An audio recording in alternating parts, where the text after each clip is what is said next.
Elementos de investigación, Unidad Didáctica 5, el problema del análisis de los materiales cualitativos.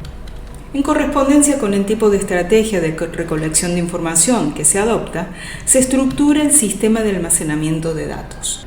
Para el caso de las entrevistas, serán estas individuales o grupales. Es necesario contar con un sistema de almacenamiento que permita recolectar las transcripciones de las grabaciones realizadas, de manera que sean fácilmente recuperables para su análisis e integración con los datos recogidos a partir de otras fuentes. Se sugiere digitar esas transcripciones con un procesador de palabra y luego crear con ellas archivos bajo una denominación lógica y fácil de recordar, que relacione desde su propio nombre el origen de los mismos.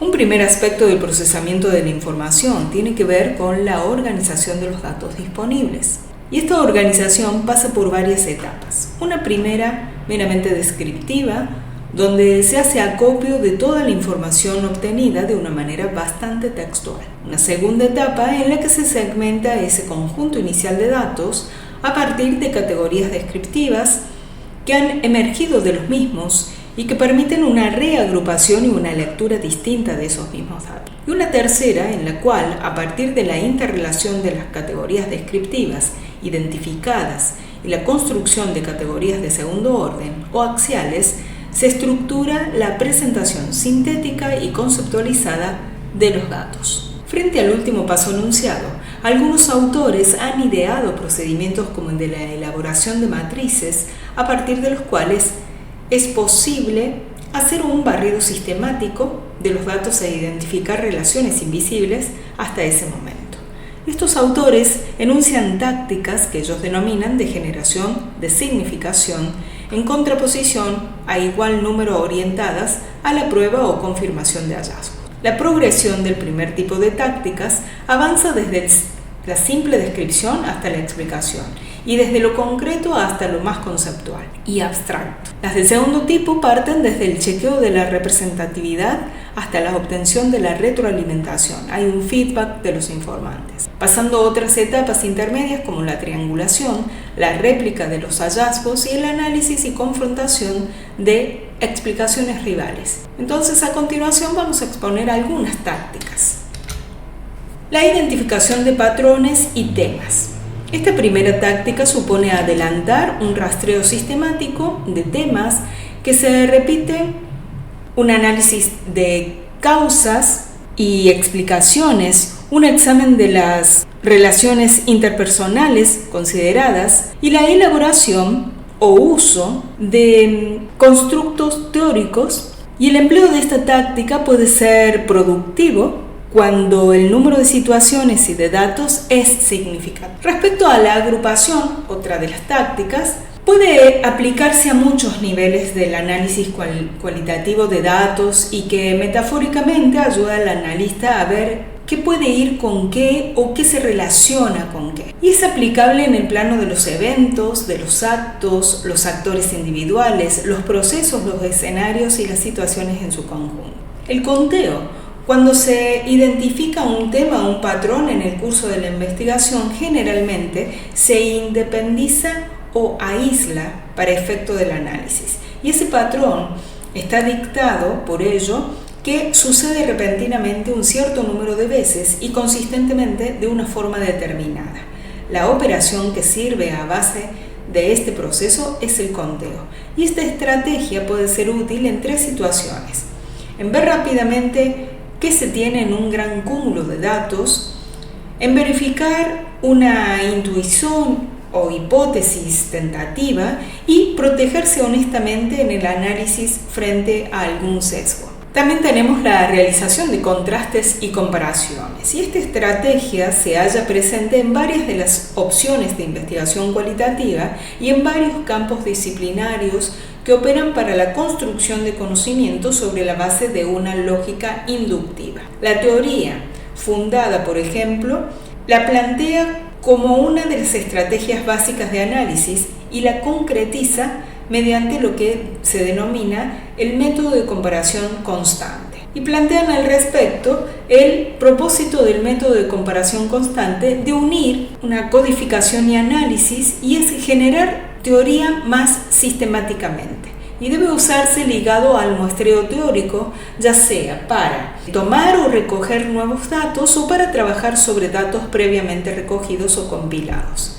El método de comparación constante, tal y como lo conciben Gleiser y Strauss, comprende 4 etapas: la comparación de incidentes aplicables a cada categoría, la integración de las categorías y sus propiedades, la delimitación de la teoría y la escritura de la teoría. Para la comparación de incidentes aplicables a cada teoría, el investigador inicia con la codificación de los datos registrados para cada incidente o episodio dentro de tantas categorías de análisis como le sea posible. Un ejemplo de esto es la categoría de pérdida social o emergida de la comparación de las respuestas de las enfermeras frente a la potencial muerte de sus pacientes terminales. Y cada respuesta relevante involucrada muestra la evaluación de la enfermera del grado de pérdida de su paciente y podría representar para su familia su ocupación o socio. Y otra táctica es la inmersión de casos particulares en un caso general. Este es un tipo de táctica empleada por Gleiser en el contexto de su método de comparación constante para mirar lo que él denomina procesos sociales básicos, tales como una negociación o regateo, que es una clase más general dentro de lo cual se involucran comportamientos más específicos, tales como discutir, argumentar, rehusar, ofrecer y conciliar. El desarrollo de una conceptualización o teorización coherente, y este representa, desde la perspectiva de la teoría fundada, la cima del proceso investigativo. El proceso del análisis cualitativo conduce a un movimiento progresivo desde los dominios de lo concreto hacia un plano más conceptual. Las tácticas son las siguientes: hay un chequeo de la representatividad, un chequeo de los efectos del investigador, la triangulación, la ponderación de la evidencia, el chequeo de las notas al margen, un uso de casos extremos, la revisión del significado de los casos o datos extraordinarios, que serían las excepciones. Otra táctica es la revisión de la evidencia negativa o la realización de pruebas, si entonces resolver y eliminar las relaciones espurias, replicar hallazgos, chequear explicaciones rivales, obtener retroalimentación de los informantes. De la lista que hemos presentado, quizás la de mayor uso y trascendencia sea la que tiene que ver con la retroalimentación de los informantes. Y esto en virtud de que uno de los propósitos primarios de la investigación cualitativa es conocer la realidad sociocultural desde la perspectiva de los actores sociales que la construyen. El investigador necesita acudir constantemente a estrategias analíticas preliminares durante la recolección de datos. Las estrategias enunciadas por distintos autores incluyen forzarse uno mismo a estrechar el foco de la investigación.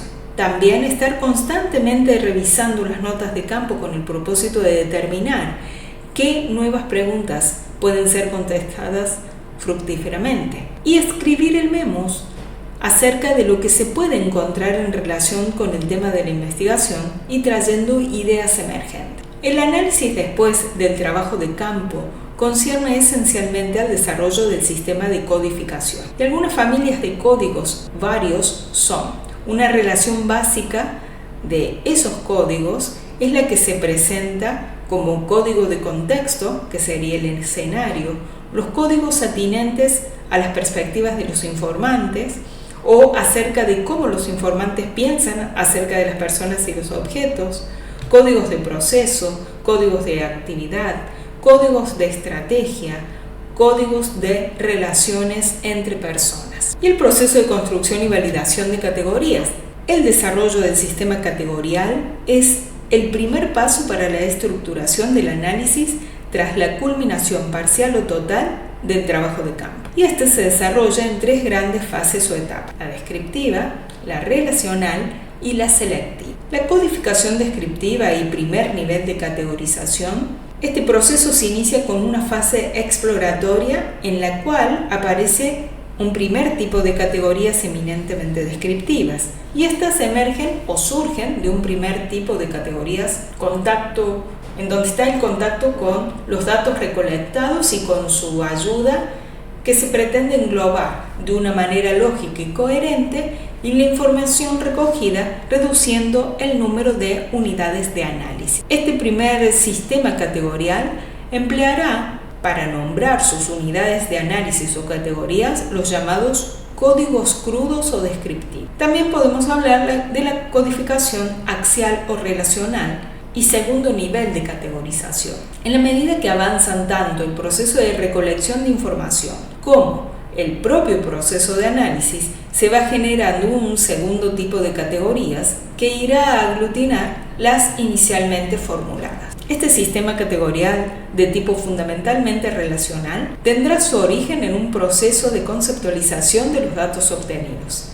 Así, las categorías descriptivas que vinculan entre sí 2 o más observaciones darán paso a las categorías relacionales, que son de orden más categórico y vinculan entre sí 2 o más categorías descriptivas o teóricas de orden inferior. Y estas nuevas categorías recibirán el nombre de axiales o relacionales. Y en una tercera y última etapa, tras una depuración empírica y conceptual que incluye el análisis de los casos negativos de triangulación y la contrastación o feedback con los informantes, entre otros procedimientos, tendrá lugar un proceso de categorización selectiva que arrojará como resultado la identificación o el desarrollo de una o varias categorías núcleo que articularán todo el sistema conceptual construido a lo largo de la investigación.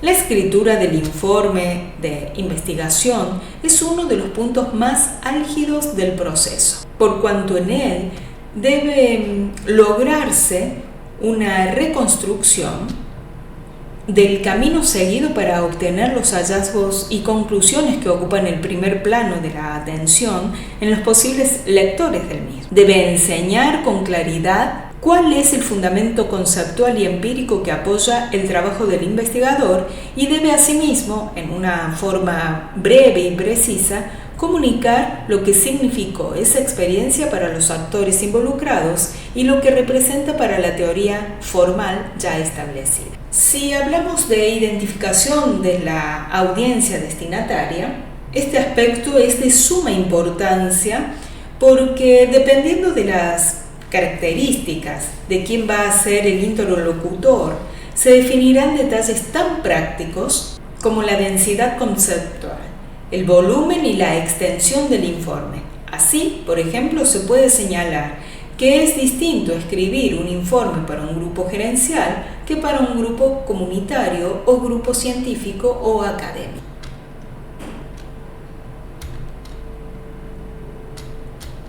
En lo posible, esta tesis ha de coincidir con lo que algunos llaman la categoría central o eje del análisis, la cual se espera que haya emergido del trabajo con los datos mediante un ejercicio sostenido de categorización inicialmente descriptivo, luego axial y por último selectivo. Y estamos hablando de la formulación de una tesis a partir de los principales hallazgos. Antes de iniciar el ejercicio de redacción es necesario tener una visión de conjunto e identificar las piezas de este todo. Esto parece algo obvio, pero lastimosamente se olvida con frecuencia y por eso se convierte en uno de los errores que más se repite en el proceso de escritura. Las secciones básicas que siempre han de estar presentes son las que se enuncian a continuación.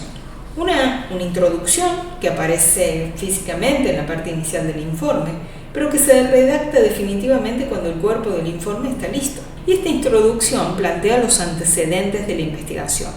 Precisa los focos empíricos y teóricos a los que tendió con el avance del proceso investigativo y enuncia de manera breve el camino metodológico seguido y anuncia la secuencia con que continúa el desarrollo del informe. Un primer capítulo donde se desarrollan de manera amplia los antecedentes y la evolución global de los focos empírico y teórico, desde la formulación inicial hasta la formulación final, pasando por las formulaciones intermedias, tratando de reconstruir con una visión de proceso la evolución atravesada por la investigación. Un segundo capítulo en el que se describen y sustentan de manera detallada los métodos y procedimientos empleados para obtener la información que sustentan los hallazgos y conclusiones de la investigación. Y al igual que en el capítulo anterior, es importante no perder de vista la perspectiva de proceso que caracteriza la construcción metodológica de orden cualitativo. Es decir, se debe partir de reconstruir el planteamiento metodológico inicial hasta la orientación metodológica final. Y los siguientes capítulos dependerán en su volumen y densidad de las características del sistema categorial desarrollado. La idea básica al respecto es articular la presentación conceptual, los hallazgos específicos y las conclusiones particulares en un solo cuerpo, evitando disgregarlos en capítulos independientes, como es la tradición de los informes de tipo cuantitativo, donde por un lado está el marco teórico y por el otro la presentación y discusión de los resultados. De acuerdo con lo considerado en el esquema ya mencionado, una clave importante es iniciar el desarrollo del texto siguiendo lo más rigurosamente posible el esquema elaborado de manera previa. Y en esta etapa de la elaboración del informe es más práctico ocuparse de plasmar todas las ideas que obtener de entrada un producto ya refinado, y desde el punto de vista estilístico y de redacción es por eso que es beneficioso hacer un primer borrador de cada apartado o sección. Es posible que tras el ejercicio de la escritura inicial algunos apartados hubiesen quedado muy extensos, lo que obligará a realizar una subdivisión de los mismos para facilitar su lectura y comprensión global. Realizada esta tarea, será conveniente imprimir esta primera versión del informe para someterla a la lectura de otra u otras personas. Estamos hablando de la revisión del esquema elaborado. Y la relectura del informe para escribir la introducción y las conclusiones generales. Como dijimos previamente, es aconsejable entregar esta primera versión del informe final a otra persona, con el propósito de que nos dé su impresión sobre la legibilidad y coherencia del texto producido. Es de advertir que el aporte esperado no tiene relación con la validez y legitimidad del contenido, ya que este trabajo se debe haber adelantado de manera previa con los actores sociales, participantes y con otros investigadores, pero durante el proceso, no al final del mismo. Y una vez sistematizadas las observaciones sobre la legibilidad del texto, se procede a su reelaboración, culminada en la cual se ilustran los conceptos desarrollados y los hallazgos respectivos, con ejemplos retomados de las notas de campo, las transcripciones de las entrevistas realizadas o los análisis documentales adelantados. Y la edición de la versión final del informe, concluida la labor de elaboración del contenido, se pasa a la revisión y perfeccionamiento de los aspectos formales de presentación del informe.